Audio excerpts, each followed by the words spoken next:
کنڑی زبان میں آج بھی مسلمانوں کو ترکر کہتے ہیں، یعنی ترک. تو ترکیوں کا اتنا زبردست ہمارے ساتھ رہا ہے، اور جس زبان میں آپ سے گفتگو کر رہا ہوں یہ بھی ترکوں کی دی ہوئی ہے. اردو ترک میں کہتے ہیں لشکری کی زبان کو. یہ ترکوں کے ساتھ یہاں آئی اور یہاں پر عربی، فارسی، ہندی، سنسکرت، ان سب کا آمیزہ، یعنی قومی یکجہتی کی علامت اگر کوئی ہے یا بین الاقوامی یکجہتی کی علامت ہے وہ تو اردو ہے. لیکن اس کے باوجود بھی کہا جاتا ہے کہ اردو کسی ایک مذہب کی اور ایک قوم کی زبان ہے. بہرحال یہ موضوع نہیں ہے میرا آج کا. تو ترکی میں جو سلطنت عثمانیہ ہے یہ 1299 عیسوی سے 1922 تک قائم رہی.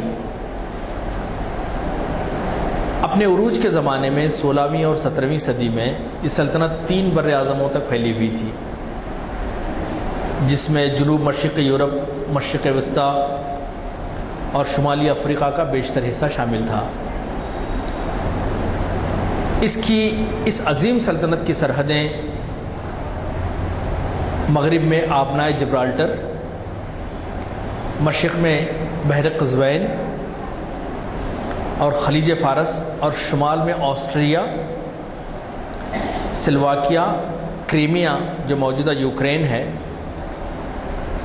اور جنوب میں سوڈان، صومالیہ، یمن تک پھیلی ہوئی تھیں اس کی سرحدیں. مالڈووا، ٹرانسلوانیا اور ولاچیا اس کے ماتحت علاقوں میں تھے. کل 29 صوبوں پر مشتمل یہ ریاست تھی. ترکی کئی اعتبار سے عالم اسلام کے لیے بہت اہمیت کی حامل ریاست رہی ہے ہمیشہ سے. طلوع اسلام کے وقت ترکی جو تھا وہ عظیم رومی سلطنت کا ایک حصہ تھا، اور رومی اس پہ حکمران تھے. اور اس کا سب سے بڑا جو شہر تھا وہ قسطنطنیہ تھا، جسے اب ہم استنبول کہتے ہیں. آج اگر ترکی کا نقشہ دیں تو ایک مستطیل کی شکل میں، ایک کیوب کی شکل میں ہم کو نظر آئے گا، جس کی مشرق سمت میں ایک طرف ایران، عراق اور شام جیسے اہم ممالک ہیں، اور اس کی دوسرے سمت میں عظیم ترکستان جو آج چین کا حصہ ہے، جسے زنجیانگ پروونس کہا جاتا ہے، اور جہاں پہ مسلمانوں پہ ظلم ڈھایا جا رہا ہے، روزانہ اخبار میں ہم پڑھتے ہیں. یہ عظیم ترکستان کا حصہ تھا، جس کے بعد میں ٹکڑے ٹکڑے کر دیے گئے، اور پھر بہت سارے ممالک جیسے کہ روس کی سلطنت میں شامل ہوئے. ازبکستان ہے اور قازقستان ہے، کرغزستان ہے، ترکمانستان ہے، تاجکستان ہے، یہ سب. اور پھر یہ علاقے اسلامی علوم کے لیے بڑے زرخیز تھے. امام بخاری رحمۃ اللہ علیہ بخارا سے، اسی طرح سے امام مرغینانی رحمۃ اللہ علیہ، حضرت بہاؤالدین نقشبندی رحمۃ اللہ علیہ کا تعلق انہی علاقوں سے تھا. اور بہت سارے صوفیہ یہاں پہ مدفون ہیں. ترکی کا مغربی حصہ 3 بڑے سمندروں کے درمیان واقع ہے. میں اس لیے بتا رہا ہوں کہ آپ کو امپورٹنس کا پتہ چلے. میں موضوع کی طرف آ رہا ہوں.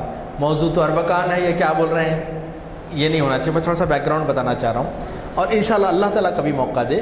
یزدانی صاحب نے وعدہ بھی کیا ہے کہ انشاءاللہ یہاں پر پریزنٹیشن ٹائپ کا یہاں پہ سسٹم یہاں پہ ہو، تو تصاویر کے ذریعے سے ہم آپ کو بتا بھی سکتے ہیں پھر کہ یہ انشاءاللہ اللہ تعالیٰ کرے وہ جلد سے جلد آئے یہاں پر. آپ لوگوں کا تعاون رہا، دلچسپی رہی تو بہت کچھ کر سکتے ہیں. تو یہ 3 بڑے سمندروں کے درمیان واقع ہے. ایک طرف بحر اسود ہے، بلیک سی ہے، اور دوسری طرف بحر ابیض ہے، اور تیسری طرف بحر ابجین ہے، جس کے پار یورپ واقع ہے.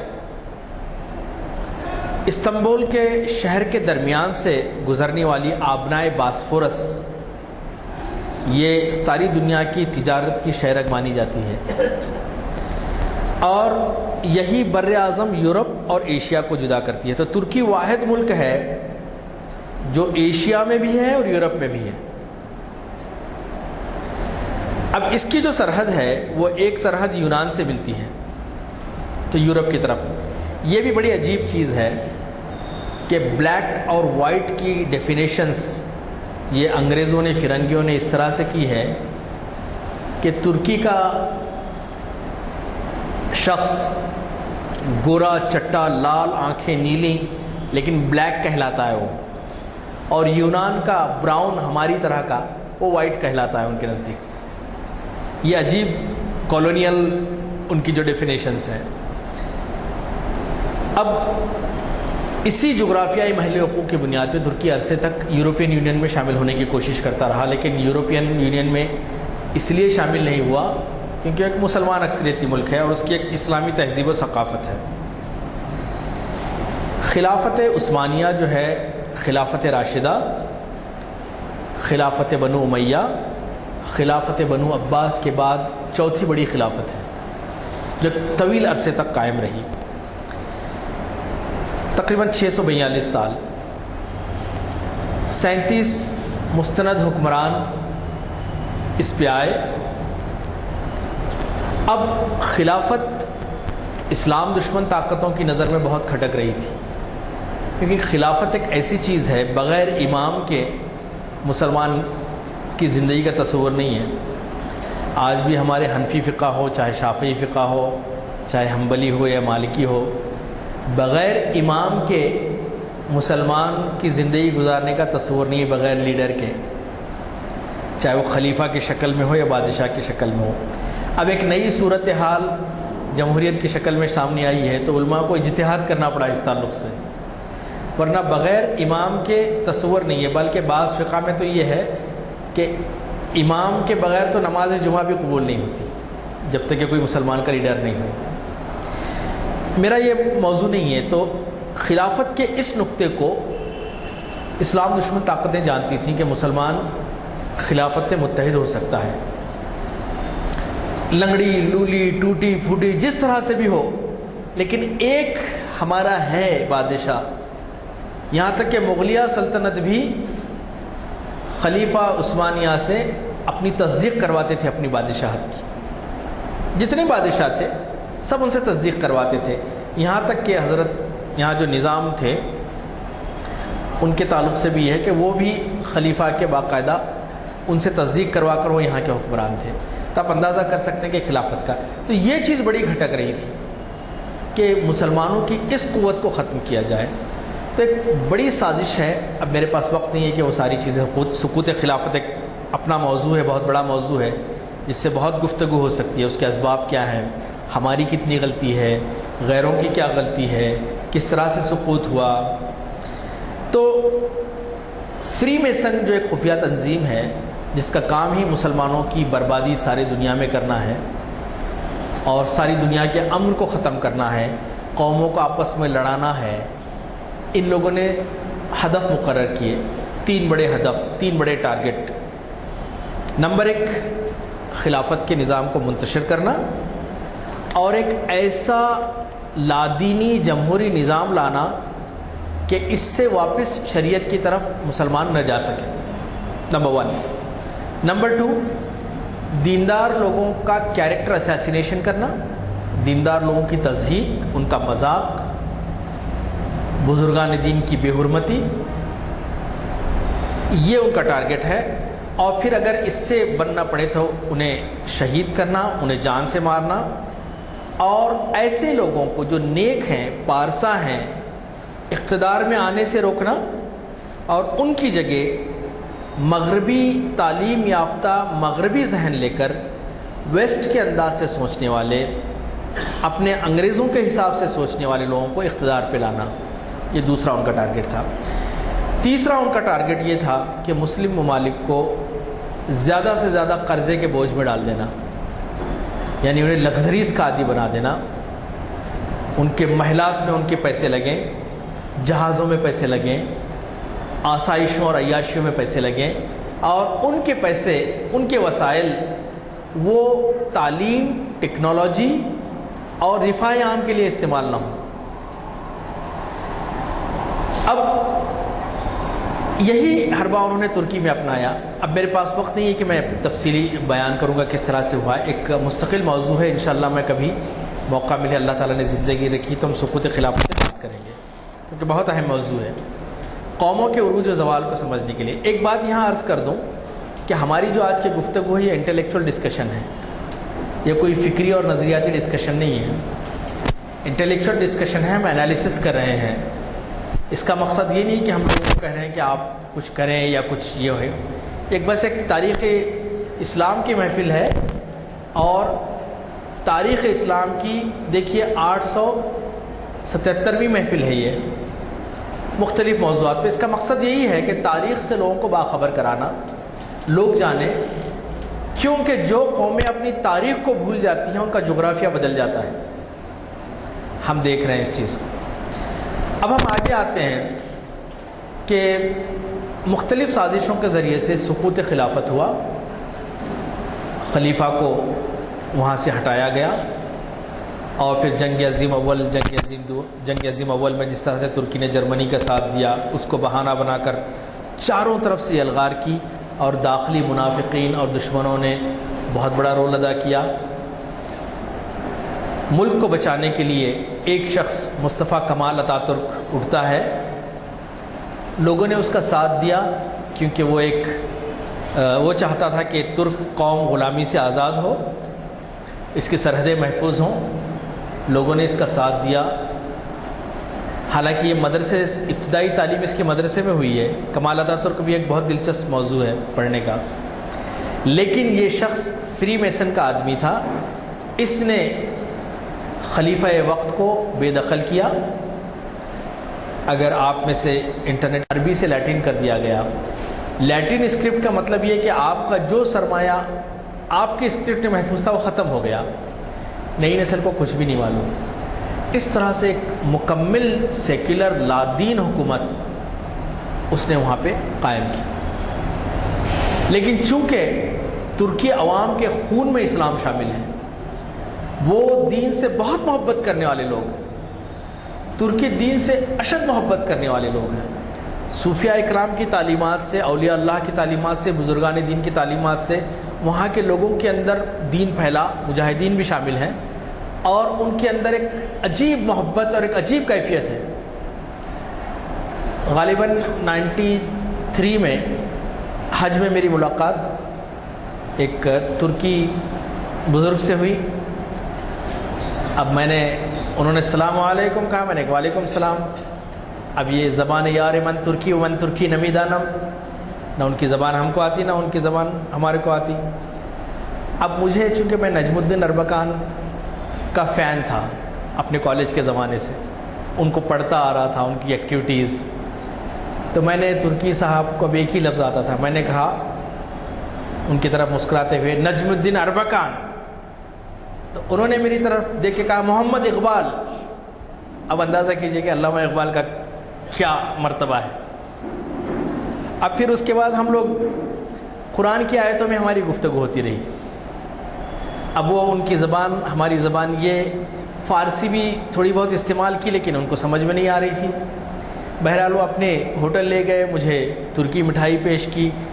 مجھے یہ لگا کہ یہ امت کیا امت ہے اللہ کے رسول کی، کہ نہ زبان جانتے ہیں لیکن جو ایمان کا رشتہ ہے، جو محبت ہے، اور پھر مجھے گلے لگا کے چوم چوم کے، مجھے آج تک یاد ہے۔ اور پھر نکلتے وقت انہوں نے ایک بات کہی تھی، گو کہ آج کا موضوع نہیں ہے میرا، لیکن انہوں نے کہا تھا بابری مسجد، اور میں شرمندہ ہو گیا اس وقت، میرے پاس کوئی جواب نہیں تھا۔ بہرحال آج کا میرا موضوع نہیں ہے۔ تو ترکی میں ان بزرگوں کی وجہ سے دین اندر سینہ بہ سینہ، قرآن رکھنے کی اجازت نہیں، عربی پڑھے تو 5 سال 10 سال کی سزا، اندر بزرگوں نے کلچر کے نام پہ، ہیریٹیج کے نام پہ اس دین کو زندہ رکھا۔ اب آپ اندازہ کر سکتے ہیں کہ یہ سیکولر یا سو کالڈ لادین جو ترکی حکمران تھے وہ اتنے سخت تھے کہ ان کا اپنا ایک وزیر اعظم جن کا نام عدنان مندرس، شاید حضرت کو نام بھی یاد ہو، عدنان مندرس جو تھا، اس کو تھوڑا سا لگا کہ نہیں یار حکومت تو سیکولر ہے، کم سے کم مسجد میں نماز تو ہونا چاہیے، نماز ہونی چاہیے. تو انہوں نے کچھ مسجدوں کے تالے کھلوا دیے، کچھ مسجدوں کے تالے کھلوا دیے، تو اس کے جرم میں فوج نے ان کو پھانسی پہ لٹکا دیا. آپ اندازہ کر سکتے ہیں. اور ایک دو نہیں، ہزارہ افراد نے قربانیاں پیش کی. ترکی کی پارلیمنٹ کا ایک واقعہ میں نے کہیں پڑھا تھا کہ پارلیمنٹ کے اندر 8 پارلیمنٹرین شہید ہوئے تھے، کیونکہ ایک پارلیمنٹرین نے اذان دینا شروع کیا، اللہ اکبر اللہ اکبر، حکم دیا اس کو گولی مار دو. پھر دوسرے نے وہاں سے کنٹینیو کیا، اشہد ان لا الہ الا اللہ، اسے گولی مار دی گئی.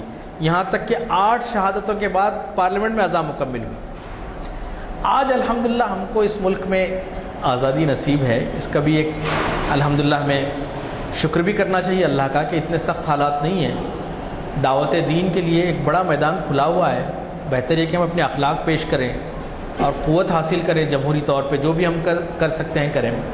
بہرحال میں یہ کہہ رہا تھا کہ ان حالات میں ایک نوجوان اٹھتا ہے، اس کا نام ہے نجم الدین اربکان. آپ کے والد خلافت عثمانیہ کے زمانے میں قاضی کے عہدے پہ فائز تھے. آپ نے ترکی کی استنبول کی ٹیکنیکل یونیورسٹی سے میکینیکل انجینئرنگ کی ڈگری کمپلیٹ کی. پھر اس کے بعد آپ جرمنی گئے، وہاں پہ آپ نے ڈیزل انجینئرنگ میں پی ایچ ڈی کی. ایک بات عجیب لگتی ہے کہ اللہ والوں کو لوگ پڑھا لکھا نہیں سمجھتے. عام طور پہ جدید تعلیم یافتہ لوگ اللہ والے نہیں ہو سکتے. کوٹ پہننے والا اللہ والا نہیں ہو سکتا ہے نا، پینٹ شرٹ پہننے والا اللہ والا نہیں ہو سکتا. اس کے لیے ایک مخصوص حلیے کی، ایک لباس کی ہو سکتا ہے، ہو ضرور، لیکن بہت سارے ایسے اللہ والے بھی ہیں. اب آپ علامہ محمد اقبال کو کیا کہیں گے؟ تو میں یہ کہہ رہا تھا کہ آپ نے ایک زبردست انجینئر تھے وہ، بلکہ ڈیزائنر تھے. اور جرمنی کا مشہور جو ٹینک تھا جس نے ساری دنیا میں دھوم مچا دی ہے، آج تک بھی جس کی بہت قدر کی جاتی ہے، اس ٹینک کا نام لیپرڈ ڈے ایون تھا. اس کے چیف ڈیزائنر نجم الدین اربکان تھے. پھر آپ واپس آئے، واپس آ کر آپ نے استنبول یونیورسٹی میں آپ لیکچرر ہوئے اور پروفیسر کے عہدے پہ آپ فائز ہوئے 1965 میں. اب اس کے بعد آپ نے ملک کے حالات دیکھے کہ یہاں پہ لادینیت کا دورہ ہے. چند جرنیلوں کے ہاتھ میں ساری حکومت ہے. ترکی غریب مرد بیمار کہا جاتا تھا اسے، سک مین آف یورپ. ساری دولت جرنیلوں کے پاس، عوام بھوکمری کا شکار. آج سے 20-25 سال پہلے بھی ترکی کے حالات بہت اچھے نہیں تھے. سعودی عرب کے قیام کے دوران انہوں نے دیکھا کہ سارے لیبر ورک جو کنسٹرکشن کے لیبر ورک ہیں ترکی کیا کرتے تھے، لیکن آج ترکی اسلام کی برکت سے اس مقام پہ پہنچ گیا ہے کہ دوسرے لوگ اب وہاں جا کے کام کرتے ہیں. بہرحال آپ نے 1969 میں عملی سیاست میں حصہ لینا شروع کیا، پولیٹکس میں آئے اور اپنی ایک پارٹی انہوں نے تشکیل دی. اس کا نام نیشنل وائس پارٹی رکھا اور آپ نے نعرہ دیا عزیز وطن ترکی کے مقدس ورثے کے تحفظ کے لیے. آپ نے نعرہ دیا اور آپ انتخاب میں کامیاب ہوئے. اور پھر آپ کی اس پارٹی پہ 1971 میں پابندی لگا دی گئی. آپ دیکھیے اس شخص کا حوصلہ. نجم الدین اربکان نے زندگی کا بڑا حصہ جیلوں میں گزارا ہے، بڑا حصہ جیلوں میں گزارا ہے. اور آج ہمارا یہ حال ہے کہ خدا نہ خواستہ کسی جھوٹے الزام میں ہی صحیح بے گناہ کو اٹھا لیا جاتا ہے تو اس کے گھر سے سلام علیک بند ہو جاتی ہے. ہمارا کا نام آتا کہ اس میں بلکہ اگر گنہگار ہے سزا ملنی چاہیے اس کو، لیکن 99% کیسز میں ہمارے بچے چھوٹ جاتے ہیں بے گناہ. ایڈوکیٹ صاحب گواہ ہیں، آپ نے دیکھے ہیں بہت ساری چیزیں. وہاں پہ اربکان نے اپنی عمر کا ایک بڑا حصہ، حال ہی میں مرسی کی شہادت ہوئی ہے، وہ بھی ایک بہت بڑے انجینئر، کیلیفورنیا یونیورسٹی کے پروفیسر تھے وہ، تو پابندی لگی۔ اس کے بعد پھر واپس جیل سے چھوٹ کے آئے اور 1972 میں سیلویشن پارٹی آپ نے قائم کی، نجا پارٹی، اور 1973 کے انتخابات میں آپ نے 48 سیٹس آپ نے ون کی، 48 نشستیں جیتی۔ ایک نئی پارٹی 48 نشستیں جیت رہی ہیں، it was a shock for the military juntas, ان کو لگا کہ یہ کیا ہے، یہ اسلام تو واپس آ رہا ہے پھر یہاں پر، تو اور پھر اپنے 48 سیٹس کی بنیاد پہ آپ نائب وزیر اعظم بھی بنے، لیکن ملٹری نے پھر ان کو ہٹا دیا، پھر انہیں جیل میں ڈال دیا۔ پھر اس کے بعد 1977 میں آپ نے نیشنل سیلویشن پارٹی کی بنیاد پہ ایک تیسری طاقت بن کے آپ ابھرے، لیکن 3 سال کے بعد پھر اس سے بھی پابندی لگا دی گئی۔ مسلسل لڑتا رہا یہ شخص، دیکھیے، حالانکہ اس دوران فوجی قیادت کی طرف سے انہیں بہت پیشکش کی گئی کہ آپ کو یہ بنا دیتے ہیں، آپ کو یہ بنا دیتے ہیں، آپ کو یہ بنا دیتے ہیں، لیکن وہ جھکے نہیں، ایمان ان کا بکا نہیں، اور پھر آپ نے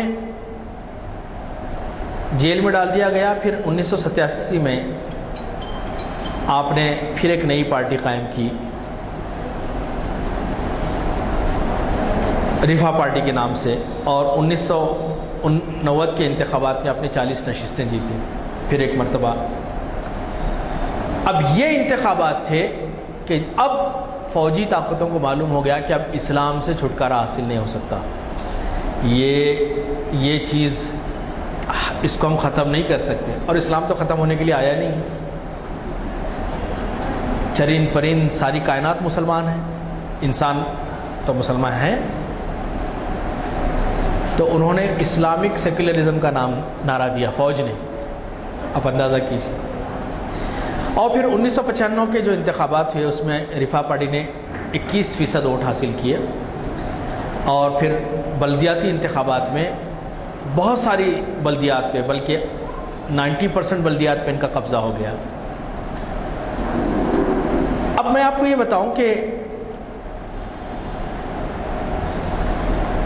یہ جو تحریک اسلامی تھی ترکی کی، ان کی مقبولیت کی وجہ کیا ہے؟ یہ گھروں میں بیٹھ کے کام کرنے والے لوگ نہیں تھے۔ میری ترکی کے ایک بیوروکریٹ سے ملاقات ہوئی تھی تقریباً 20 سال پہلے، تو میں نے ان سے پوچھا کہ آپ کی اتنی مقبولیت کیوں ہے؟ تو انہوں نے کہا کہ ہم لوگ خدمت کرتے ہیں۔ ان کی جو پارٹی ہے ان کے مختلف شعبے ہیں، ایک شعبہ، کیا ہم اس لیول تک آ سکتے ہیں؟ سوچیے، آپ غور کیجئے، خدمت اسلام کا سب سے بڑا موٹو ہے، بڑا مقصد خدمت ہے، سارے انسانوں کی خدمت بلا تفریق مذہب و ملت۔ ایک شعبہ یہ تھا کہ جس میں انجینئرز اور ڈاکٹرز اور بڑے بڑے تعلیم یافتہ لوگ شامل تھے، ان کا کام یہ تھا کہ صبح اٹھ کے سلم ایریاز کے ٹوائلٹس کو صاف کرتے تھے وہ لوگ۔ میونسپلٹی کے لوگ بعد میں آتے تھے، پہلے ان کی جو رفا پارٹی ہے اس کے لوگ سڑکوں پہ جھاڑو لگا چکے ہوتے تھے۔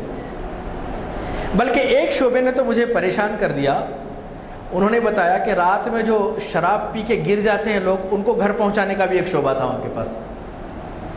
اتنی خدمت کی انہوں نے۔ خدمت کریں گے تو لوگوں کے دلوں میں جگہ بنے گی۔ ایئر کنڈیشن کمروں میں بیٹھ کے بڑے بڑے بیانات دینے سے قوم میں تبدیلی نہیں آتی۔ خدمت ہمارا شعار ہے جس کو ہم بھول چکے ہیں۔ جیسے کہ کہا گیا کہ ایک یہودی بغداد کی سڑک سے گزر رہا تھا، اسے کانٹا چبھا، تو اس نے کہا کہ شاید اس راستے سے کوئی مسلمان نہیں گزرا ہوگا صبح سے، ورنہ مجھے کانٹا نہیں چبھتا۔ آج ہمارا کیا ایٹیٹیوڈ ہے؟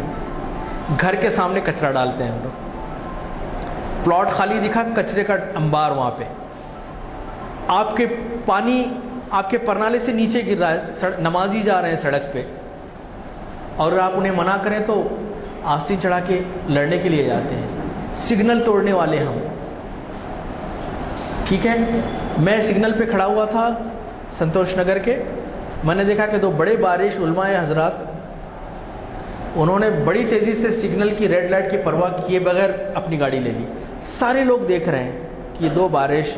میں نے گاڑی سگنل گرین ہونے کے بعد تیز کی، ان کے پاس گیا، میں نے کہا کہ رکیے، آپ سے ایک مسئلہ پوچھنا ہے. آپ علماء ہیں؟ کہا کہ ہاں. تو میں نے کہا کہ سگنل توڑنا حلال ہے یا حرام ہے؟ کیا یہ فساد فی الارض نہیں ہے؟ آپ نے سگنل توڑا. میں تو خیر انگریزی تعلیم یافتہ، کم داڑھی والا، زندیق، بے ایمان، بے دین آدمی ہوں آپ کے نزدیک، پینٹ شرٹ پہننے والا. آپ حلیے میں ہیں، آپ بتائیے مجھے کہ آپ نے اتنے لوگوں کے سامنے سگنل توڑا، کیا تاثر دیا آپ نے دین کا؟ معاشرے میں نیکی اور بدی کا تصور بہت چھوٹا ہے. تو بہرحال رفاہ پارٹی کی وجہ سے آپ نے جب اب آپ نائب وزیر اعظم بنے تو آپ نے اسلامی ممالک کے ساتھ ایک کنفیڈریشن بنایا، بلکہ ایک پیکٹ کیا اور اسے G8 کا نام دیا آپ نے. اب آپ کی مقبولیت جب بڑھنے لگی تو پھر ترکی کے جو فوج تھی وہ پھر ایک مرتبہ آپ کے خلاف ہوئی، آپ کو پھر جیل میں ڈال دیا گیا. اربکان کا خیال تھا کہ جسموں کو تو قید کیا جا سکتا ہے، نظریات اور روح کو قید نہیں کیا جا سکتا. یہ نظریات سینہ بہ سینہ منتقل ہوتے ہیں اور کبھی ماں کے دودھ کے ذریعے سے بچوں میں منتقل ہوتے ہیں. باطل نہ یہ نہ سمجھے کہ ہم دین کا کام چھوڑ دیں گے، یہ جاری رہے گا. آپ نے 1997 میں ورچو پارٹی قائم کی اور 2001 میں پھر ایک مرتبہ اس سے پابندی لگی. اب آپ کے 2 شاگرد جس میں رجب طیب اردگان ہیں اور عبداللہ گل ہیں، ان لوگوں نے سوچا کہ یہ تھوڑا سا ہٹ کے اب کچھ کرنا چاہیے، کیونکہ جب پانی کا راستہ روکا جاتا ہے تو اپنا راستہ خود بنا لیتا ہے نا. دیوار سے سر ٹکرانے کے بجائے کوئی ایسا راستہ تلاش کیا جائے کہ جہاں سے ہم نکل سکیں. تو ان لوگوں نے ایک پارٹی قائم کی اور اس پارٹی نے بڑی اکثریت حاصل کی اور اردگان استنبول کے میئر بھی رہ چکے ہیں، اپنے بہت بڑے بڑے کام کیے. اور آج کی جو ترکی حکومت ہے یہ اربکان کی رفاہ پارٹی سے اس نے جنم لیا ہے. اربکان ایک مثبت سوچ والا، مستقل محنت کرنے والا آدمی تھا، انتہائی سادہ زندگی گزارنے والا. میرے پاس مانیٹر نہیں اور نہ بتاتا، آپ کی تصویر دیکھتے ہمیشہ مسکرانے والا. انہوں نے کہا تھا کہ اپنے دشمنوں سے بھی نفرت مت کرو، ان کی ہدایت کے لیے دعا کرو. مسلسل انہوں نے دین کی راہ میں کام کیا اور ان کی جو نظریات تھے وہ بزرگان دین سے، نقشبندیہ سلسلے سے، اور پھر علامہ سعید نورسی رحمۃ اللہ علیہ کے خیالات سے بھی تھے. علامہ سعید نورسی پہ میرا ایک لیکچر تھا لیکن کسی وجہ سے کینسل ہو گیا تھا یہاں پر، کہ ان لوگوں نے کام کیا، ان بزرگوں نے کام کیا اور ان کی وراثت ان تک منتقل ہوئی. اور آج ہم دیکھتے ہیں کہ ترکی کا جو وزیر اعظم ہے، ترکی کا جو صدر ہے اردگان، ہو سکتا ہے کہ کچھ معاملات میں اختلاف ہو آپ کو بھی اور مجھے بھی، لیکن ان لوگوں کے اخلاص پہ شک نہیں کیا جا سکتا. ایک کانفرنس سے میں گیا ہوا تھا، تھرسڈے تھی، تو اس میں ترکی کے بھی ایمبیسڈر آئے ہوئے تھے، ایمبیسی کے ایک اسٹاف تھے، ایک ذمہ دار تھے. تو لنچ ٹائم ہوا تو میں نے ان سے کہا کہ چلیے لنچ کر لیتے ہیں. تو انہوں نے کہا کہ نہیں میں ٹھیک ہے. بہت اصرار پر انہوں نے بتایا کہ ہم لوگ پیر اور جمعرات کو سارا اسٹاف روزہ رکھتا ہے. اردگان سمیت سارے لوگ پیر اور جمعرات کو روزہ رکھتے ہیں. آپ اندازہ کیجئے، عصر سے مغرب اردگان سے یا ترکی کے کسی آفیشل سے نہیں مل سکتے کیونکہ یہ ان کے ذکر کا وقت ہوتا ہے. ایسے ہی طاقت حاصل نہیں ہوتی، ایسی طاقت حاصل نہیں ہوتی. جب رب سے رشتہ مضبوط ہوگا تو پھر انسان دنیا کی پرواہ نہیں کرے گا، کیونکہ اسے پتہ ہے کہ میرا رب ہے جو مجھے پروٹیکٹ کرنے والا ہے.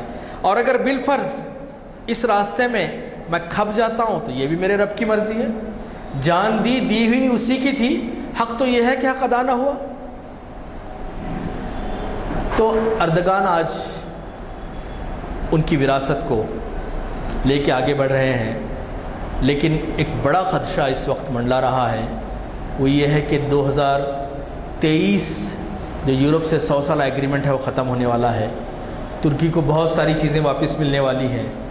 اسی کو دھیان میں رکھتے ہوئے ترکی کے اندر پھر ایک مرتبہ فری میسنز اور یہودی سازشوں کا سلسلہ شروع ہو گیا ہے۔ حالیہ استنبول کے میئر کا الیکشن اردگان کا ہارنا ایک بڑی بات کا پیش خیمہ، اس سے معمولی نہ سمجھا جائے۔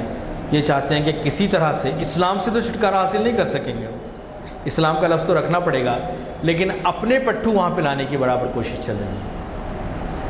اللہ نہ کرے کہ وہ کامیاب ہو، اللہ دشمنوں کے شر سے بچائے ساری امت کو اور سارے انسانوں کو۔ اب 90 سال کی عمر میں آپ اس دار فانی سے کوچ کر گئے، انتقال ہوا، اور آپ نے اپنے پیچھے ہزاروں اربکان چھوڑے ہیں۔ ترکی میں جو فوجی ناکام بغاوت ہوئی تھی، آپ نے دیکھا کہ لوگ ٹینکوں کے سامنے لیٹ رہے ہیں، اپنی جانوں کا نذرانہ پیش کر رہے ہیں، اور آج ترکی ایک امید کی کرن بن کے ابھرا ہے لوگ ہم سب کے نزدیک۔ کوئی بات ہو تو ڈٹ کے بات کرنے والا وہی ایک ملک ہے جو کچھ کہتا ہے۔ بہرحال نیتوں کا حال اللہ جانتا ہے۔ میں یہ کہہ رہا تھا کہ اردگان کو جب گرفتار کیا گیا، انہوں نے ایک نظم پڑھی تھی۔ ترکی کے جو شاعر ہیں غوق اللب، ان کی ایک نظم پڑھی تھی جن کا مفہوم یہ ہے کہ مساجد ہماری بیرکیں ہیں اور گنبد ہمارے ہیلمٹ ہیں، مینار ہمارے نیزے ہیں اور نمازی ہمارے لشکر ہیں، اور یہ وہ مقدس فوج ہے جو دین کی حفاظت کرتی ہے۔ یہ ایک نظم پڑھی تھی، اس نظم کی بنیاد پہ اردگان کو اسی وقت جیل میں ڈالا گیا۔ جمعہ کا دن تھا، اردگان نے نماز جمعہ مسجد فاتح میں ادا کی، سلطان فاتح میں ادا کی، اور جیل میں داخل ہونے سے پہلے انہوں نے جو خطاب کیا وہ ہمارے لیے بہت اہمیت کا حامل ہے، سارے مسلمانوں کے لیے۔ انہوں نے کہا کہ اے میرے پیارو، میں تمہیں الوداع کہتا ہوں، صرف استنبول کے لیے نہیں بلکہ اپنے ملک ترکی بلکہ عالم اسلام کو روشن صبح کا پیغام دیتا ہوں، اور اس بات پر مبارکباد پیش کرتا ہوں اور تم سے درخواست کرتا ہوں کہ تم آزمائش کی گھڑی میں مخلوق سے احتجاج کرنے اور مدد مانگنے کے بجائے اپنے رب کے حضور گریہ وزاری کرو، اپنے جذبات کا بے ہنگم استعمال کرنے کی بجائے آئندہ انتخابات میں اپنی رائے کا بھرپور اظہار کرو۔ یہ اردگان کا ویژن۔ بہرحال یہ ایک بڑا خوش قسمتی ہے ہماری کہ حالات اتنے تاریک نہیں ہیں، اور ہمیں اپنے اطراف میں بھی دیکھنا چاہیے کیا ہو رہا ہے۔ ایک حدیث کا مفہوم آپ کے سامنے پیش کرتا ہوں جس سے شاید ہم بڑے غافل ہیں۔ اللہ کے رسول صلی اللہ علیہ وسلم فرماتے ہیں، حدیث شریف کا مفہوم ہے کہ جو مسلمان صبح اٹھے اور مسلمانوں کے حالات کی خبر گیری نہ کرے وہ ہم میں سے نہیں۔ دوسری ایک حدیث سناتا ہوں تاکہ آپ جانیں کہ اجتماعی معاملات نوافل عبادت سے زیادہ اہم ہیں۔ حضرت عباس رضی اللہ تعالیٰ عنہ مسجد نبوی میں اعتکاف میں ہیں۔ مسجد نبوی کا اعتکاف جہاں پہ نماز پڑھنا 50,000 نمازوں کے برابر ثواب ہے، اعتکاف میں ہے، شاید رمضان کا موقع ہے۔ ایک صاحب آتے ہیں، کہتے ہیں کہ اے عباس، کچھ مسلمانوں کے درمیان کچھ معاملہ ہوا ہے وہاں پہ، آپ اعتکاف توڑ دیتے ہیں، جاتے ہیں اس معاملے کو سلجھاتے ہیں، واپس آتے ہیں۔ تو کسی اور ان کے دوست نے کہا، صحابی نے کہا کہ اے عباس، مسجد نبوی کا اعتکاف توڑ دیا تم نے؟ اس کا مفہوم میں بیان کر رہا ہوں۔ آپ نے کہا کہ میں نے اللہ کے رسول صلی اللہ علیہ وسلم کے مزار کی طرف اشارہ کرتے میں نے آپ صلی اللہ علیہ وسلم سے سنا کہ جو مسلمانوں کے معاملات سدھارنے کے لیے اس کی خبر گیری کرنے کے لیے باہر نکلے تو اسے 70,000 سال کے اعتکاف کا ثواب ہے۔ یہ چند رسم و رواج، سیٹ آف ریچولز کا مذہب نہیں ہے۔ عبادات کی اپنی اہمیت ہے، عبادتیں کریں گے، ہم نماز پڑھیں گے، لیکن یہ تقویت دینے کے لیے ہیں تاکہ میدان عمل میں ہم کچھ خدمت کر سکیں۔ اللہ سبحانہ و تعالی ہم سب کو توفیق عطا فرمائے۔ اللہ سبحانہ و تعالی ہمارے گناہوں کو بخش دے۔ اللہ تعالی ان بزرگوں کو کروٹ کروٹ جنت نصیب عطا فرمائے۔ اللہ سبحانہ و تعالی دشمنان کے شر سے ہماری حفاظت فرمائے۔ اللہ تعالی ہمارے اس ملک میں اور ساری دنیا میں امن قائم رکھے۔ اللہ تعالی شر پسندوں سے ہم سب کی حفاظت فرمائے۔ سبحان ربک رب العزت عما یصفون، السلام علی المرسلین والحمد للہ رب العالمین۔ خطاب ہوگا ترکی کے بارے میں، جو باتیں کہی گئی اس میں باتیں مجھے بھی یاد آئیں، 2-3 منٹ کے لیے سن لیجیے وہ بھی۔ آپ میں سے کتنے حضرات ایسے جانتے ہیں جو آپ کو تو معلوم ہے، ایک تو جنگ عظیم کہلائی جو اوائل صدی میں ہوئی عیسوی کے، اور پھر جنگ عالمگیر کہلائی۔ جنگ عالمگیر جو ہے 3839 میں شروع ہوئی، 4344 میں ختم ہوئی، جس میں اٹامک انرجی کا استعمال کیا گیا اور جاپان کے کروڑوں لاکھوں آدمی مارے گئے۔ تو اس جنگ عالمگیر میں ساری دنیا کسی نہ کسی طرف شریک تھی۔ ایک طرف تھا جرمنی اور جاپان، اور دوسری طرف ساری دنیا۔ اب آپ کو معلوم ہے کہ کون سا ایک ملک ہے جو جنگ عالمگیر میں شریک نہیں ہوا، جسے نیوٹرل کہتے ہیں، غیر جانبدار۔ پتہ ہے آپ کو کون ہے؟ ایک ملک شریک نہیں ہوا جنگ عالمگیر، وہ ہے ترکی۔ چرچل جو وزیر اعظم تھا برطانیہ کو، جس کو 7 یورپ والے گنتے ہیں 7 بڑی شخصیتوں میں دنیا میں جو پیدا ہوئی، اس میں جو ہے چرچل کو بھی گنتے ہیں۔ چرچل نے برٹن اور جرمنی کی جاری کو پھیلا کر امریکہ کو انوالو کیا، فرانس کو انوالو کیا، رشیا کو انوالو کیا، انڈیا کو انوالو کیا، سبھی لوگوں کو انوالو کیا۔ اور جاپان اور جرمنی ایک جگہ ہوئے، لیکن دنیا میں ایک ہی نیوٹرل کہتے ہیں، غیر جانبدار، وہ ملک تھا ترکی۔ ایک بات۔ دوسری بات، جذبہ اسلامی کا ذکر کیا ہے، تو اگر آپ مدینے کے قرب و جوار میں جائیں تو آپ کو پتہ ہے کہ ابھی تک ریلوے لائن قائم ہے جو استنبول سے، اس وقت استنبول کہلاتا تھا یا قسطنطنیہ کہلاتا تھا، پایتخت ترکی کا، وہاں سے ریلوے لائن مدینے تک موجود ہے ابھی بھی، مگر آثار قدیمہ میں ہے، استعمال میں نہیں ہے۔ اب خیر الگ بات ہے کہ شروع ہو گئی ہے، مکے سے مدینہ جا رہی ہے، جدہ سے مدینہ جا رہی ریلوے لائن، یہ الگ ہے۔ اس زمانے میں جب کہ کسی جگہ ریلوے لائن شاید نہیں تھی، شاید انڈیا میں بھی نہیں تھی، ویسے وقت میں وہاں پہ تھی، مدینے سے قسطنطنیہ کہلاتا تھا وہ، ترکی کا کانسٹینٹینوپل انگریزی میں کہتے ہیں۔ دوسری بات یہ ہے، اقبال کا جو ذکر کیا ہے اس میں اس سے پہلے بھی ذکر کر چکا ہوں، لیکن نئے چہرے ہیں تو مجھے کہنا پڑ رہا ہے کہ یہ خمینی کا انقلاب ایک تاریخی واقعہ ہے ایران کا، جس میں امریکہ سے ٹکر لیا تھا انہوں نے۔ تو ہوا یہ تھا کہ وہاں کے ایک اسٹیڈیم میں خمینی کی جو تقریب تھی امریکہ سے ٹکر لینے کی، اس میں لاکھوں کا مجمع تھا، یعنی جتنا اسٹیڈیم کے اندر تھا اس سے دگنا تگنا باہر تھا۔ یہ شاید دنیا کے سب سے بڑے اجتماعات میں شمار ہوتا ہے۔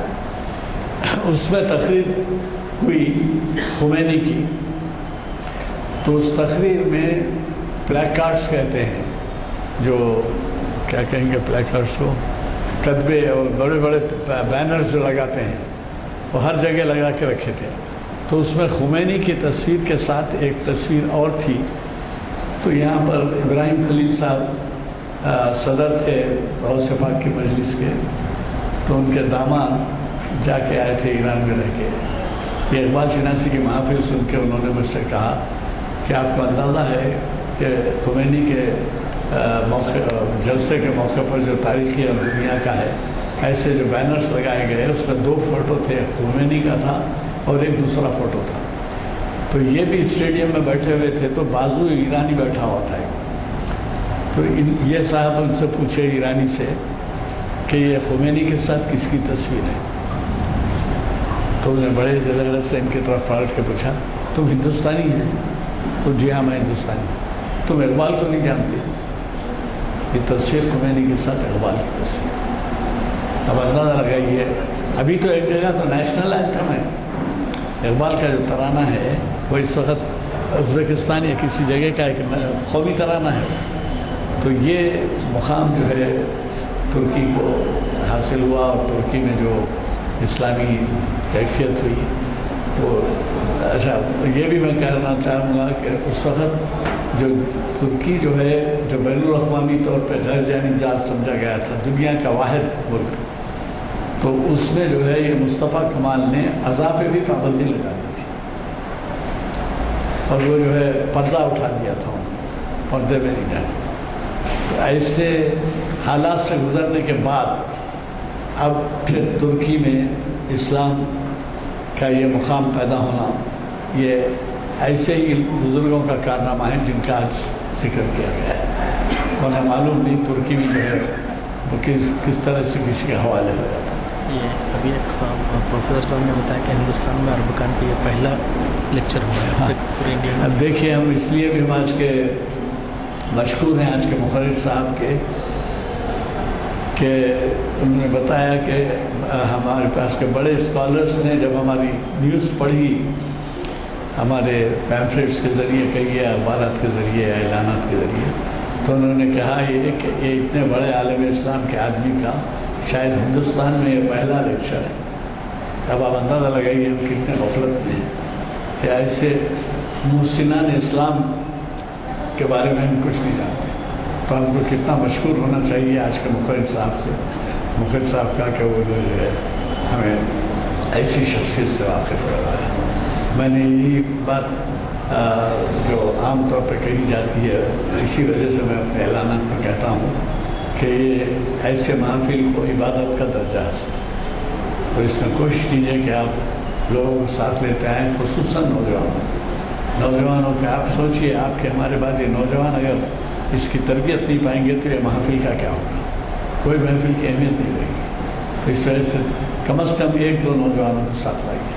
میں ہمارے آج کے بزرگ صاحب جو دینی مدارس میں بہت کچھ کام نجی کام کر رہے ہیں، ان سے بھی گزارش کروں گا کہ کسی بھی ایک مدرسے میں کم از کم 12-13 سال کی عمر سے زائد کے بچوں کو 2-3 کارس میں لے کے آئیں۔